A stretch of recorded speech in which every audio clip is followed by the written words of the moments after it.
Hello and welcome back to the show. Before we dive in, this is a friendly reminder that if you find value within the show, it inspires you, it helps you think differently about your career growth or the pathway that you're on, I'd love for you to share it among others. It really, really helps me grow the show. It means a lot to me. I put in quite a lot of effort with the podcast, and a simple share to your friend, your colleague, your family member, whoever it is, really, really helps. A review also goes a really long way as well. So, friendly reminder. Now, last week, if you haven't heard the episode already, we had Meredith Woolsey on the show, and she shared so beautifully about inclusive healthcare and making sure that her clinic specifically was truly accessible, especially for people who are in bigger bodies. So, if you haven't already jumped into that episode and listened to it, it's a lot about weight stigma in healthcare and what she's doing within her clinic. Super interesting if you haven't had much exposure into that, or if you're looking to try and have that a little bit more in your own service, then I highly recommend listening to that. But that conversation actually really sparked another topic that I really wanted to talk about, and that is just the idea in general of accessibility of healthcare.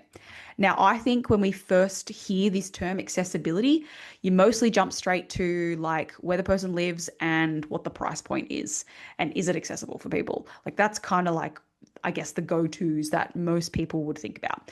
And while they are important, there's components within those topics themselves that are also very important, but it's also a lot bigger than that. And it's very multidimensional, and it's not about something that we can just solve with like, that'll do. One business model that solves the problem of accessibility and done. It's a lot more about that. So I wanted to zoom out a little bit today, and I wanted to think a little bit bigger picture. I wanted to provoke some thought for you about your own service or your own business or the company that you work for, and how accessible is it actually? So let's dive into a couple of the key considerations that I think about, or that I think are really, really important when we think about accessibility. And the first one is geography, like where you're located. Now, I'm obviously very passionate about this one personally, which is why I want to talk about it first. And the reason is because I have two businesses that are both run solely online. And the reason why they run online is because I really wanted to provide access to both of them services, so that being her exercise physiology and her education, to people who wouldn't normally be able to actually access that type of service. So, for women who are living in rural or remote areas, regional towns, specialized care that's maybe a little bit different or like niched into an area is often out of reach for them. Telehealth has been a really, really great way of bridging that gap, but it's not always just as simple for people to just offer telehealth as an option within your service itself. Accessibility, when I think about telehealth here, also means making sure that people know how to use the tech, that the technology is easy to navigate and actually works really, really smoothly. Clicking a link and joining, and it's super seamless. Your sound works, your camera's on, it doesn't feel clunky, there's no weird like downloadable things. All of those things to me are barriers to accessibility. So if someone is setting up a business that is in person and they offer telehealth as an addition, to me, it doesn't sometimes, unless you really hone in on the telehealth side of it, sometimes that service just isn't quite as smooth as the in-person, which is also about accessibility. Is it as effective as it is for someone to just walk into the clinic and have the service in person? I really, really cringe when I hear my clients say, I went to this clinic in person, I had to do an in-person initial consultation. These clients for me, by the way, are people who live very remotely and usually fly to a town to do this. They see the person, and then the person says, like they said, I can't really come back for regular in-person sessions because I live so far away. It's very unrealistic for me. And the clinician says, that's okay, we can just jump on telehealth and do a Zoom call. And then they do that, and the Zoom call is not the same as the service in person. or nowhere near as effective in terms of the actual treatment or the feel of the service or whatever it is. And they've just said, like, it just didn't do anything for me. If you're going to offer a telehealth service, do it properly. Give people accessibility. Make it seamless. That is what it should be about if you're trying to make your service accessible. The second key barrier, accessible barrier, I don't know, what do you call that? For me, is the actual physical accessibility. So that's mostly obviously for everyone who's in person. And this to me is all about like the practical side of actually getting to the clinic. So that could look like the parking. I think mostly about once you're there or on the way there. So getting from where you live and choosing where you go is obviously a barrier for some people. But the parking near the building, something as simple as, if it rains, can I walk under cover? If I've got a pram, I've got to get the baby out of the car and put him in the pram in the rain, get to this clinic, and it's too far away. The parking is timed. I have to pay for the parking. There's, the parking spaces aren't very big, so I can't open up the car door if there's a disability involved. Lots of parking. There is a lot of parking barriers for people. And I can happily say that I actually know quite a few people who this is a big problem for them. So when they're choosing to go to locations, how far they have to walk, where the parking lot actually is, in a sense of getting in and out of the car, is actually a barrier for them to access the services in that area. So you think about that. What about things about your room or getting into the clinic or getting into the room? So Meredith last week spoke about like making sure people actually feel comfortable coming into the clinic, and talked about her actual dream of having like this big door for people who had bigger bodies that felt like they could fit through and had wheelchair access and things like that. So I think that's one thing to think about, all the things that she spoke about in that with the clinic, but also things like lift access and stair access, or navigating other, like having to walk through maybe other parts of the clinic. So I think about the clinic that I used to work at was a physio clinic prior to moving and going online, and it was predominantly accessible through stairs. There was a lift, but the lift was small and it was not reliable. The landlord of the building was hopeless in doing maintenance, so the lift would constantly break down, and then people weren't able to come up to the clinic. So I didn't really have a massive problem with that with my clientele, because I didn't see people like that. Like most of mine was women's health, and they were just coming in for pelvic health stuff. But there were people that had knee problems who were like, I have to take the lift. There's no way I can come up those stairs. And that was a barrier. And people would ring and ask, especially with the physio side of it. But I also think about that, the layout of that clinic, it was very sports based, and you had to walk through the bedding area to get to past the Pilates area and then into the room that I was in. So the beds were set up like those hospital beds where they've got like the curtains through them, except the curtains were often always like left open with patients on the beds. And like, this was obviously not how I ran anything. I just rented the room.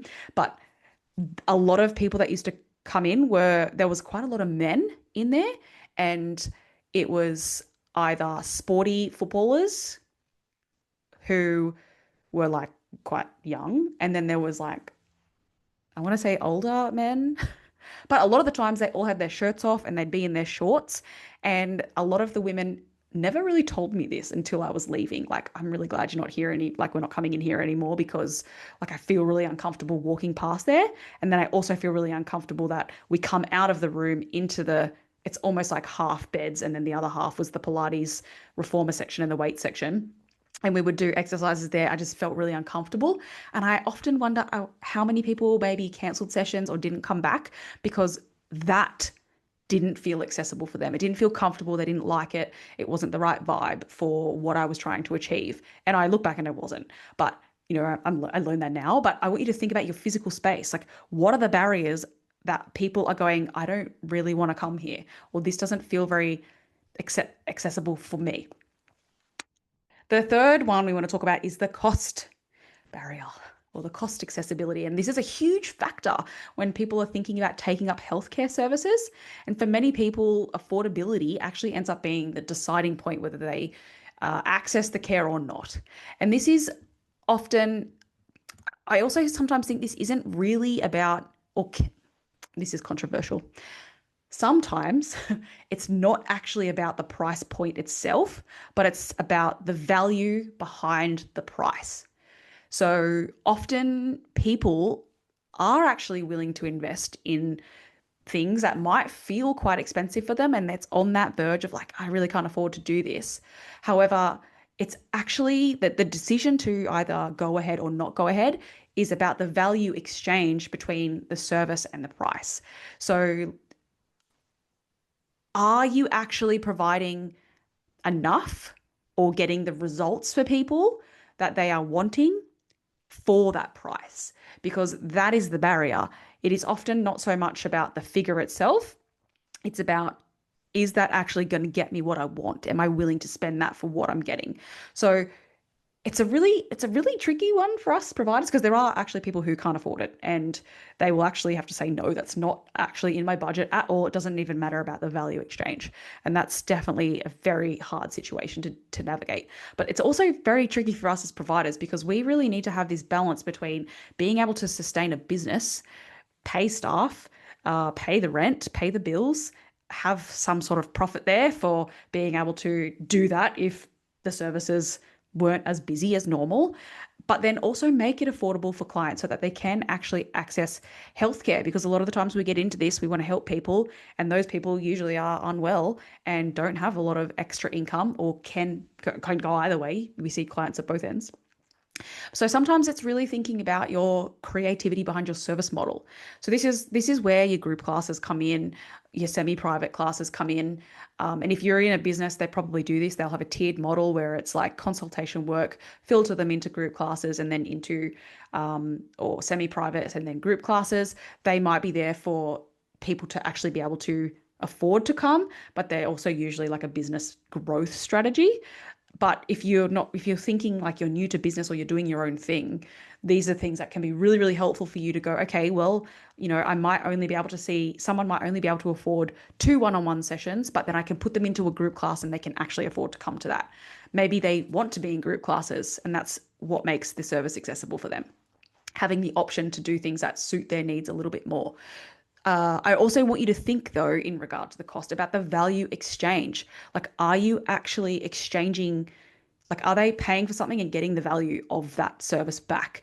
What do you actually need to do in terms of your service setup to maybe tweak a few things? Because some small adjustments in terms of the service itself, the price point, the value within it, so what you include in that, can really change and open the doors for people who might have otherwise said no. So have a little bit of a think about that. It doesn't have to be always cheaper or funded.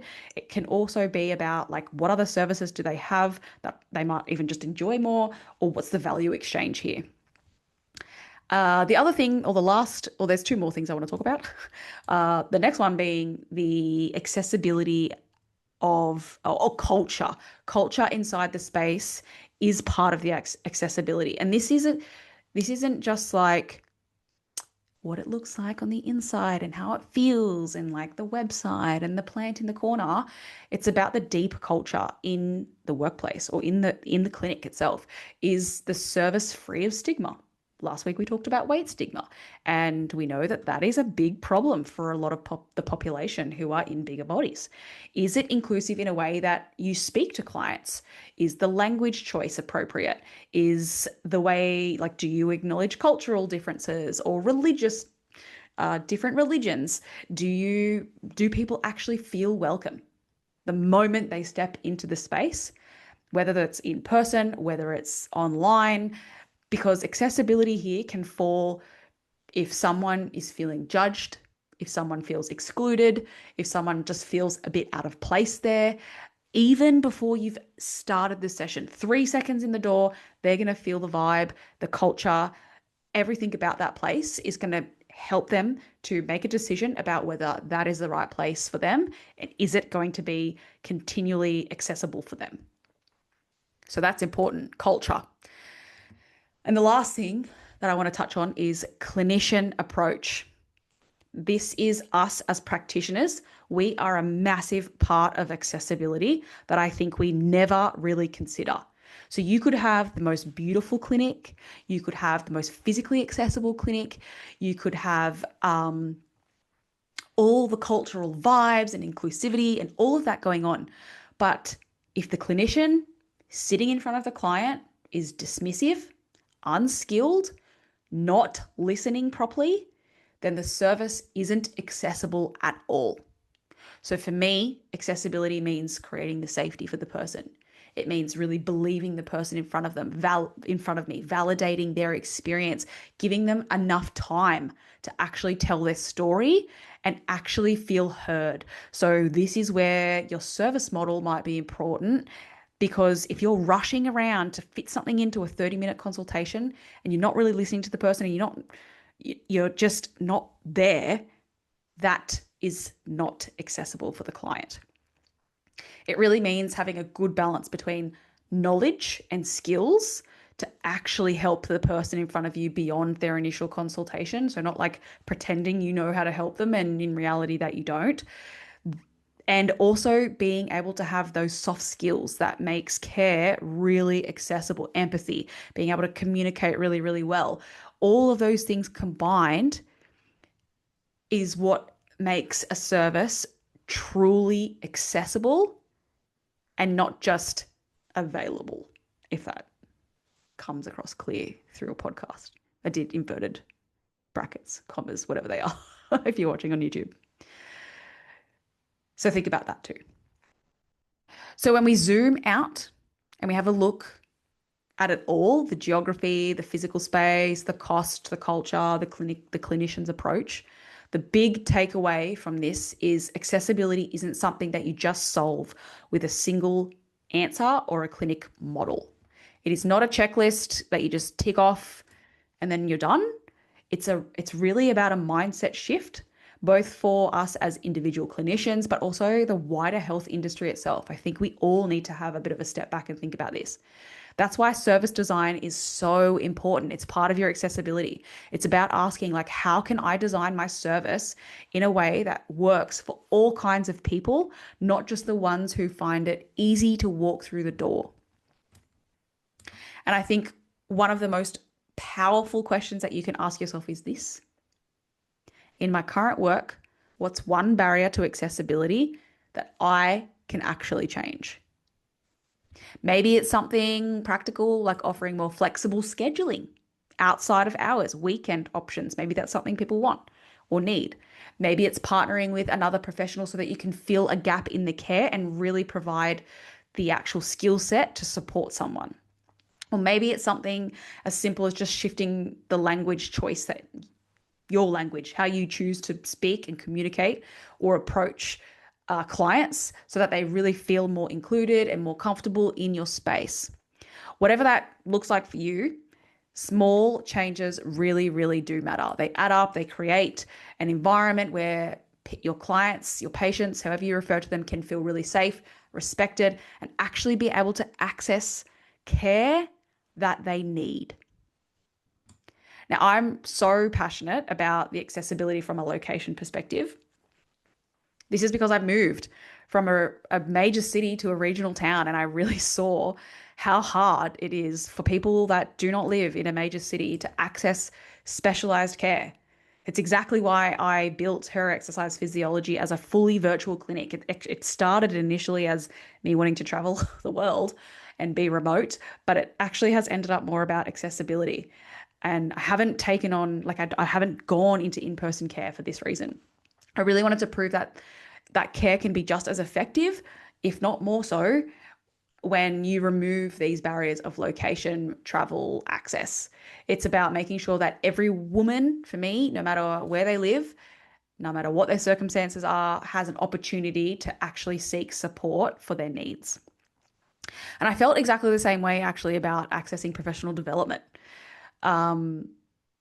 Especially because I wanted something like online that wasn't just a one-off webinar for me. And this is where Her Education, I guess, came from too, because that's why we do everything virtually. if you personally find it hard to get to in-person PD, whether it's the course that you want to do isn't in the city that you are living in, or whether you have to travel to a city and book accommodation, pay for flights, pay for food, take time off work, be away from your family, fit that into your schedule. This platform was actually built with you in mind. It is for accessibility. And if you don't already know, we are running our very first summit, virtual summit, in November that I would really love for you to join us. It's designed with accessibility in mind. Tanisha and I have worked really hard on not only finding like clinicians from all walks of life to inspire you to think a little bit different, bigger, and do things a little bit differently, but it was to remove all of these barriers of going to a conference or a summit and having to purchase the ticket, but then realize, oh, I have to pay for all this other stuff and I have to get there and I have to take 2 days off work. And then I don't really like know anybody there. So I'm a bit nervous to go by myself. And it ends up being this like massive event that isn't just about the summit.